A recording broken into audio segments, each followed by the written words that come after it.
कथाओं के बारे में भी बताएगा। देखो बेटा, सामने देख, लाइट देखो। अपनी आध्यात्मिकता और भक्ति के लिए जाना जाता है। अयोध्या विकास प्राधिकरण इस समृद्ध धरोहर को संरक्षित करने के लिए प्रतिबद्ध है। हम आपसे अनुरोध करते हैं कि कृपया अपने मोबाइल फोन बंद कर दें या उन्हें साइलेंट मोड पर रखें। आशा है कि आप शो का आनंद लेंगे और सूर्य कुंड की पौराणिक कथाओं की समझ और उल्लास लेकर जाएंगे। धन्यवाद। नहीं का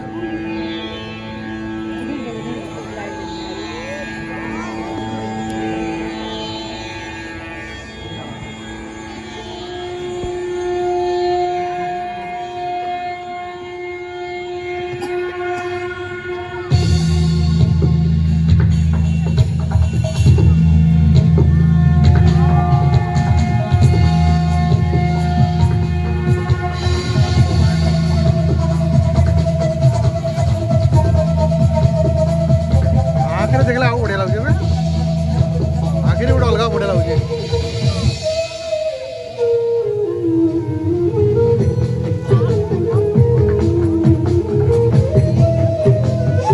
आखिरी उड़ा लागे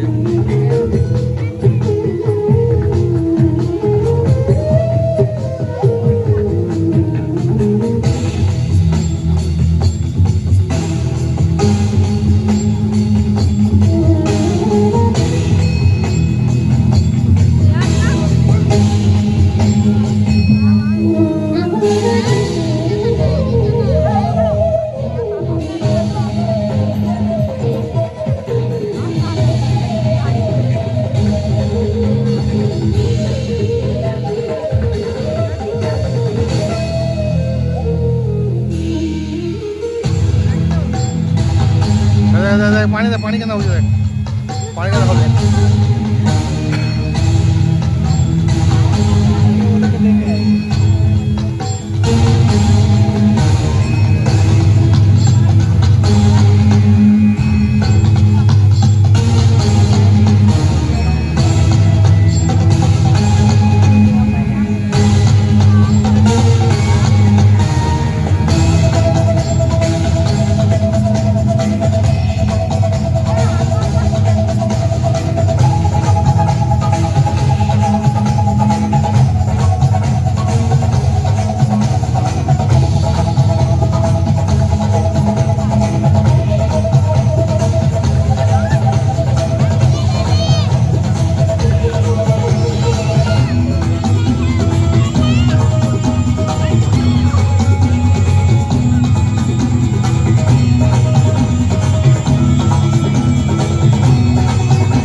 अयोध्या नगरी सूर्य कुंड प्रांगण में आपका स्वागत करती हूँ। आप सब उपस्थित लोगों को मैं सूर्य कुंड की महिमा सुनाती हूँ।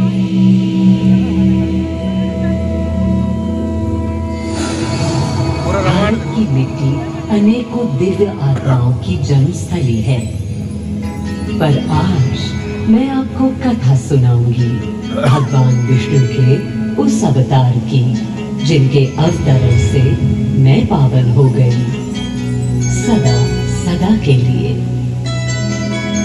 माँ कौशल्या की गोद में जन्म लिया मर्यादा पुरुषोत्तम श्री राम ने अधर्म के नाश के लिए, धर्म की विजय के लिए।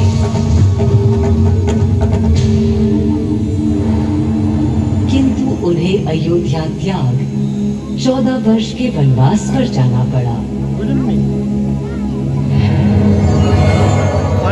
पुनः वो घड़ी आई जब सीता माता के साथ उनका पुनः आगमन अयोध्या में हुआ। चहुओर और उल्लास था हर दिशा में। वो घड़ी बस आने को थी जिसकी प्रतीक्षा में मैं विद्वल थी। जाने कब से प्रभु राम का राज्याभिषेक बस होने को था। हर कहीं उत्सव था, पर इस उल्लास पर दुविधा की कालिमा छा रही थी। श्री राम प्रसन्न नहीं थे। राज्याभिषेक का कोई उत्साह उनके चेहरे पर नहीं था। उन्हें राज्य का लोभ नहीं था, सिर्फ अपनी प्रजा की चिंता थी।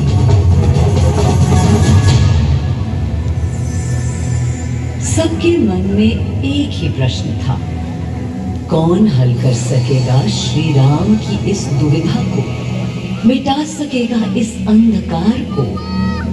किसके तेज से छट जाएगी ये क्रांति? अरे वही जिसके वंशज हैं श्री राम, जो स्वयं सशरीर धरती पर पधारेंगे श्री राम को राम राज्य समझाने।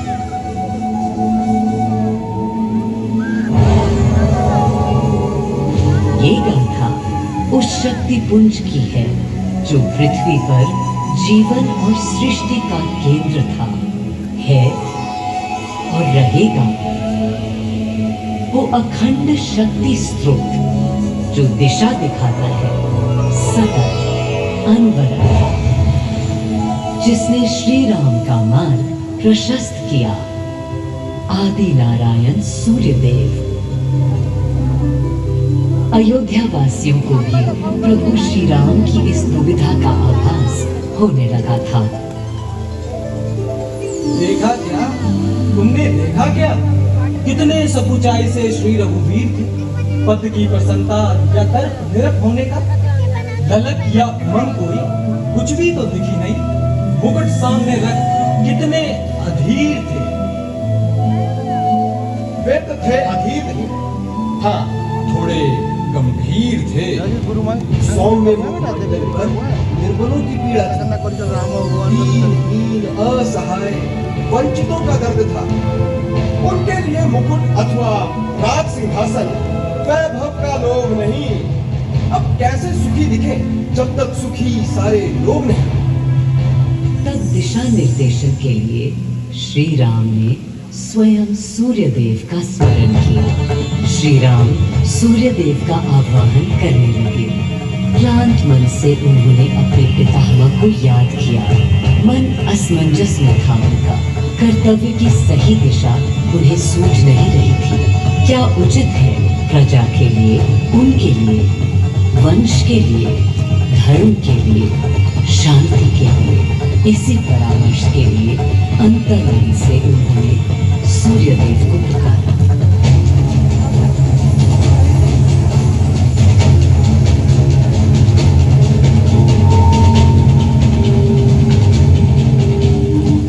मैं अयोध्या पवित्र से पवित्रतम हो गई हूँ। आज स्वयं श्री राम ध्यान रखें, मर्यादा पुरुषोत्तम आवाहन कर रहे हैं।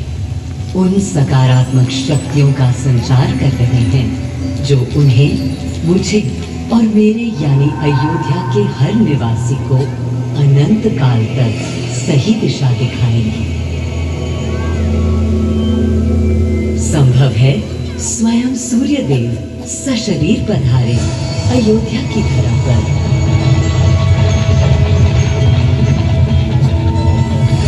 और देखो, श्री सूर्यदेव आने को हैं।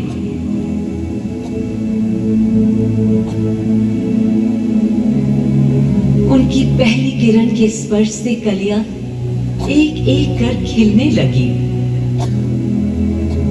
जीवन की कांति हर ओर धीरे धीरे फैलने लगी।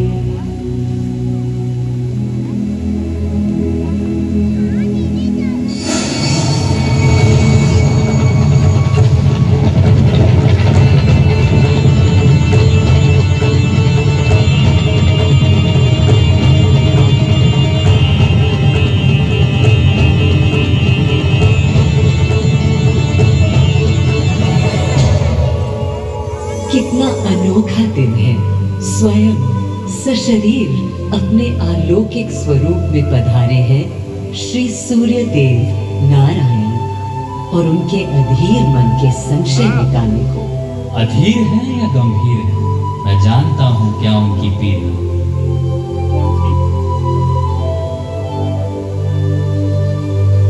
माँ कौशल्या को प्रणाम। कहाँ है राम? अरे अरे, भूलूं ये बात कि कौन बड़ा है। आज्ञा हो तो आपके चरण छू लूं। अरे नहीं नहीं, ये क्या करते हैं आदि पुरुष? ऐसा अनुग्रह सर्वथा अनुचित है। राम वंशज हैं आपके, क्यों पाप का भागीदारी बनाते हैं पितामह? पितामह पितामह होंगे हम ब्रह्मलोक, अब धरती पर जनलोक में आ गए हैं। भाई चलिए। सूर्य देव के आगमन पर माँ कौशल्या उन्हें मिली और विनती की कि हे देव, मेरे पुत्र की दुविधा दूर करें, उन्हें राह दिखाएं ताकि अयोध्या का, पूरे भारत का भविष्य निर्धारित हो सके। आपकी जब पहली किरणें आती हैं तब गोचारण होता है, चिड़िया गाती है, लेकिन इन दिनों कितनी उदास है। कारण है उनके राम की एकाग्र साधना और सुदीर्घ उपवास। सिंहासन की ओर चरण धरना नहीं चाहते, धारण नहीं करना चाहते हैं मुकुट। कोई बात नहीं, राज्य अभिषेक के बाद राज्य जो भी चला, राम राज उसका है तो कहलाएगा। मैं आ चुका हूं तपस्वी राम। मनस्वी राम, अपने नेत्र खोलिए।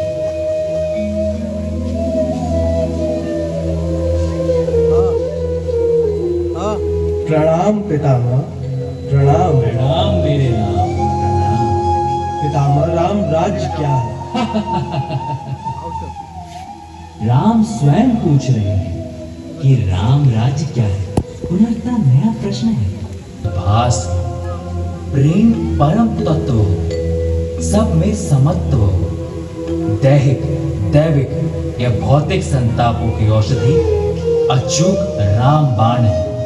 राम राज्य आशय कल्याण है, निर्बलतम मानव का त्राण है। प्रमोदित अपंतव, आस्था का घनत्व, वैभव विशाल, मेघ करे वर्षा और सदा ही सुकाल।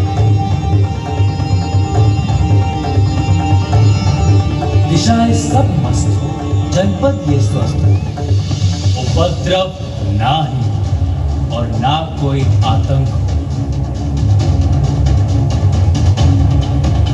कोई नहीं रंग हो, सुख ही सुख निशंक हो। प्रेम योग धर्म मूल्य प्राण है। राम राज आशय कल्याण है। माँ कौशल्या, अभी ये मुकुट मात्र सोने का है। मैं इस मुकुट को राम के साथ सदा उपस्थित होने का बना देता हूं।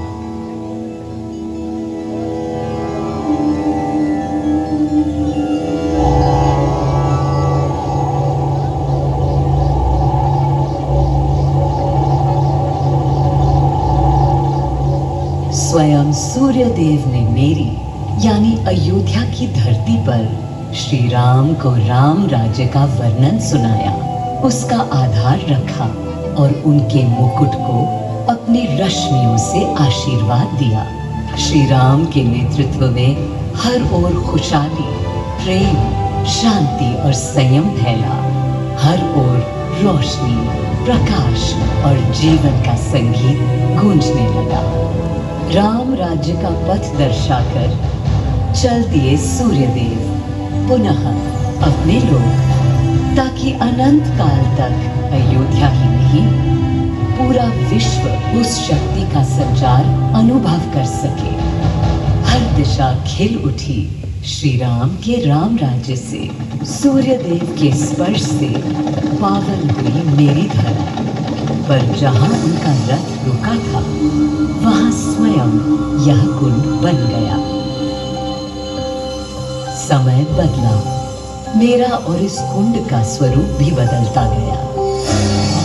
स्कंद पुराण के अनुसार यह स्थल घोषार्क तीर्थ के नाम से भी जाना जाता है।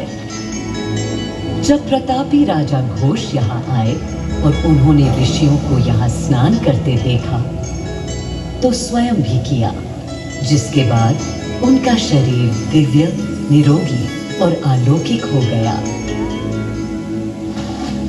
और इसी कुंड के जल से उनकी काया भी कांतिमय हो गई। यहाँ की गई उनकी घोर तपस्या का तेज आज भी अनुभव किया जा सकता है। दिन बीते, साल बीते और फिर अनेकों सदियों के बाद राजा दर्शन सिंह यहाँ आए। यही तपस्या करने के बाद उन्होंने यहाँ सूर्य मंदिर, कुंड और चारों ओर घाट का निर्माण कराया, जिससे यहाँ की प्रजा भी इस अलौकिक कुंड का लाभ उठा सके। सूर्य देव के महात्म्य से मैं अयोध्या और तेजमय हो गई और इसका प्रमाण इस सूर्य कुंड और समीप स्थित गरिमामय सूर्य मंदिर से स्थापित हो जाता है।